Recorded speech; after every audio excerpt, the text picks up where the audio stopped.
Today I have Raquel Macias, and she is a style expert, and I'm so excited to have you. So Raquel, welcome to the podcast.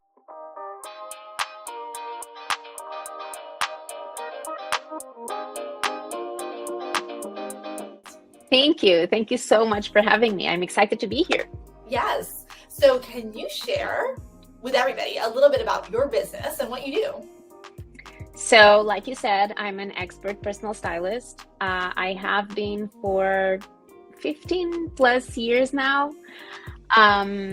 So a personal stylist is someone who can help you in a simple way with your image, but because image is so rooted into who we are and how we not only we are perceived by others, but how we see ourselves. So it's a whole lot more complex than it seems. Basically, what I do is help you align your personality, your personal style with your goals, and combine all of that into a package that showcases who you really are and the message that you want to portray to the world. That is so cool. So how does one like yourself go about that? Is there like an assessment? What do they do? Yes, absolutely. That's exactly how it starts. There's an assessment. So it starts with a lot of questions. I need to know everything I can about you. What's your lifestyle? What are you struggling with? I analyze your body type. I assess your personal style. Even if you don't know that you even have a personal style, everyone does. It might not be like best explored, you might not be taking the advantage as you should, but everyone has an underlying personal style. So that's what I try to take out of you, and your personality, what colors suit you best. So it's a whole process into figuring out who you are and what things bring you joy and make you feel good about yourself, and combining all of that into an image that you can feel good about and feel uncomplicated. Because especially not just women, but especially women, I feel like we sometimes tend to complicate a little bit. And you know, the catchphrase, so much in your wardrobe and nothing to wear, keeps popping left and right. And it's actually true. The more you have, sometimes the harder it is to get dressed, just because you don't have that clarity and that focus of who you really are as far as your style and the message that you're trying to bring across. And when I talk about messaging, is we live in a very visual world right now, more than ever. So how you portray yourself, how you bring yourself to any occasion, it's pretty much your business card. So your style is speaking way before you have an opportunity to say anything. So it's really important to understand who that person is and what kind of message are you saying without speaking.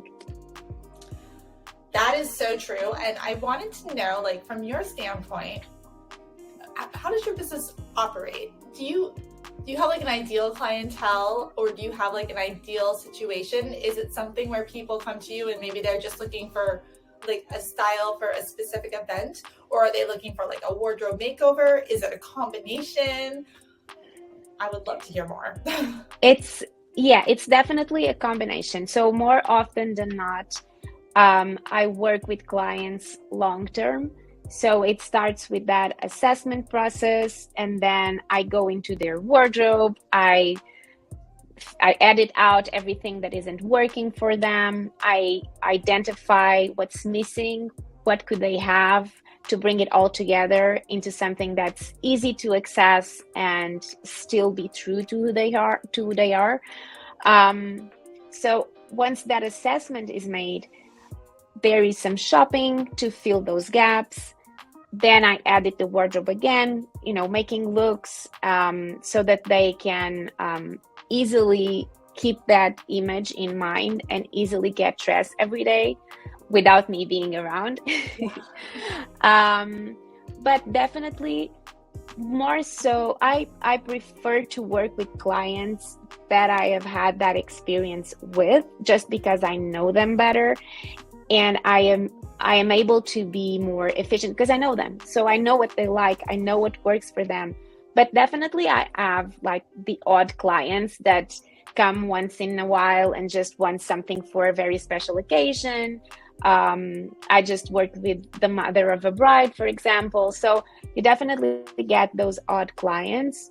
And some clients just like to shop. They just like to have someone help them, guide them into a shopping experience. So there is a little bit of everything, although there's definitely an ideal client, and that's the one that really wants to understand who they are and have a wardrobe that speaks for them, for sure. You're basically like a clothing psychologist in a way, right? Yeah, yes, a little bit. Yeah, definitely. And clothes are so loaded with emotions, and sometimes the things that you don't like, it's nothing about the clothes, it's what's in your mind. It's something that someone told you when you were a child. They criticized you, and that you don't even remember it anymore, sometimes not in a conscious way, but those comments, things that happen to you throughout your life that get stuck in the back of your mind and later influence the way that you see clothes, you see yourself, you feel confident or not confident into certain things or certain situations. And having the right style and feeling confidence in your image immediately changes your posture, the way you speak, how comfortable you feel getting into a situation. So it has a whole ripple effect into your life, personal and professionally. So it's super important. Yes. So yeah, I am a little bit of a clothes psychologist. Yeah. Well, and like I noticed your beautiful wall of hats behind you. So I assume that like accessories and whatnot kind of are part of that formula too.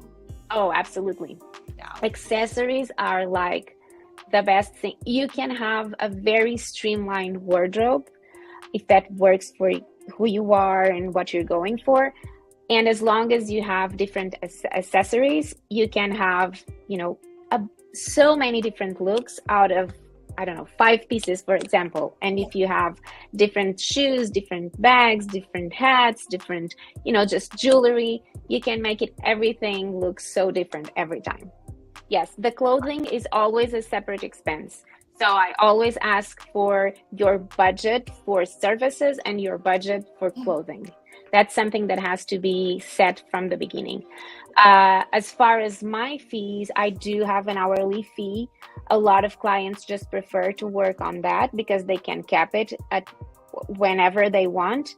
It is the most expensive way to work with me, for sure. And then I do have packages. I have comprehensive packages that include the entirety of the steps that I mentioned before, from assessments to all the way to having their wardrobe restyled and all of that. And then I have smaller packages depending on your expectations and what you're hoping to get. There's no like set formula for what I do. I feel like every stylist must have their own unique way of working with people. Also, it's a very personal experience. So it's something, you're in the client's closet, you see them naked, so every insecurity that they have, they cannot hide from you. So it's something that's very personal. So you have to have that empathy. Client, do you feel a connection with their story? So because if you're not vibing with the client, it will never work, because eventually a lot of clients, because it's a personal journey, a lot of clients will push back, and there's a lot of sentimental value in clothing that they don't want to get rid of or sell or whatever. Yeah, no, definitely. And I'm sure just like with any business where you are in a service position, you learn your value essentially, Yeah. and your expectations too. So Exactly. I love that. I wanted to ask you a little bit about like how you got into this industry, like what brought you to becoming a style expert? Did you have a love for style, or how did that all come about? Oh, that's a bit of a loaded question because my love of style kind of I didn't know that it was a love for style in the beginning. I would say, looking back now from where I stand, from all the experience that I have now, it started quite early. I have an aunt that she's a seamstress. She has been a seamstress since she was like 13 years old. So when I was very little, I should be like 5 years old. For a period of time, I lived really close to her. And so my favorite thing to do, because I was always the child that plays alone and whatnot, and I loved to just go to her and go through the fabric that was left over and just asked her to do stuff that was new and different for my dolls. Aww. And I sat with her, and I didn't just ask and expect it to be done. I sat with her, I watched her do it. So, but then it kind of come and went. I was in law school for 2 years. I graduated from college in communication science. So it was a lot later that I even considered that style could be a profession. Yeah. I actually was going through a few health issues. I was for a long time. And the very first time that I found myself at the hospital for a long period of time, I was so young, and I started thinking in my head, what the heck? You're so young, and you hate your job. You hate how your life is going, but how do you change it? Like, what could you do that you would like doing even if you weren't being paid? And right about that time, Rachel Zoe was on TV with her show. Yeah. And I loved watching it. And I was like, I didn't even know that this could be a profession. Interesting. So you don't just need to, design clothing, which I had a phase in my teenage years that I like to do. You can actually work with people and help people in other ways. So yeah. I studied a bunch. I did so many courses. I went to fashion school, but pretty much my journey started with that experience. And because it was a prolonged experience then, and I got to feel firsthand how style could help me navigate it and still feel empowered and confident despite everything that was going on in my life. It almost gave me a sense of control when I didn't really have much at the time over my health or my life, because I was scheduling life around doctor appointments and medical procedures and all of that. So it kind of gave me, and I'm a very private person. So I'm not really one to go about and talk about what I'm going through. I'm not saying it's right or wrong. It's just how I am, who I am. So, being in control of my style and how I wanted to be perceived gave me that sense of control of who I wanted to let into my private life or not, because it was my choice to tell. It wasn't like written on my forehead, just ask me about my health because look how bad I look, kind of that. Yeah. But it all stemmed from there. It wasn't immediate. It wasn't an immediate transition. There were a few years until I became a full-time personal stylist, but it all started from there, for sure. I wanted to ask one other question before we wrap up. And okay. I know you are not originally from Orange County. Do you mind sharing where you're from and just, very brief, how you ended up here, how you like it, what about the area makes you want to stay? So I'm from Portugal, Europe, and I worked there for the majority of my career. That's where my experience comes from. Me and my husband, we don't have kids. We have a small dog. And for a while, we had been talking about moving to the States because we wanted something new. We wanted to change. And we identify with a lot of the work culture, the values, the fact that you can succeed no matter who you are, as long as you're willing to put in the work and put yourself out there. All that really resonated with us. So we just wanted the experience to live here, but it's so hard to get visas for the US. So that was something that took quite a bit of time. And when the opportunity finally arose, we had almost, set that idea aside. And when it came about, we were like, no, now we have to go, because we might regret it if we don't. And if we don't like it, we can always come back. So this was us almost 6 years ago.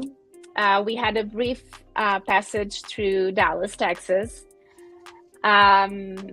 But we've been here for 2.5 years, almost 3 years in Orange County, and we just love it. We don't see ourselves moving anywhere else. The weather is fabulous. So yeah, we really love it here, and we love the people. And I've been working closely for about a year now with South Coast Plaza, which I love, and they offer my clients so many resources that it just makes my life a lot easier and my clients' life a lot more, glamorous and pampered and all the things. So yeah, we really love it here. Amazing. Well, Raquel, how can people reach you if they want to find out more or book an assessment or find out more about your services?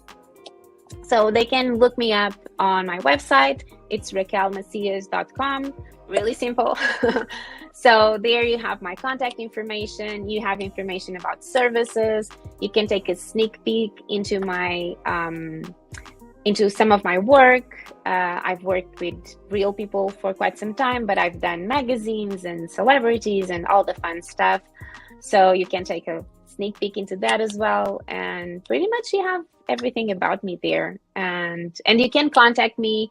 You can schedule a free call through the website. You can schedule a complimentary call if you have other questions. You don't have to, pay to ask questions to start working with me. You can ask your questions freely. Awesome. So, well, thank you so much. I know you are so busy and really appreciate your time. I feel like I learned a lot personally. I'm sure a lot of people are going to be thrilled to know about your services, and it was a pleasure to have you. Oh, thank you for having me. This was great. Thank you so much. It was my pleasure. Bye.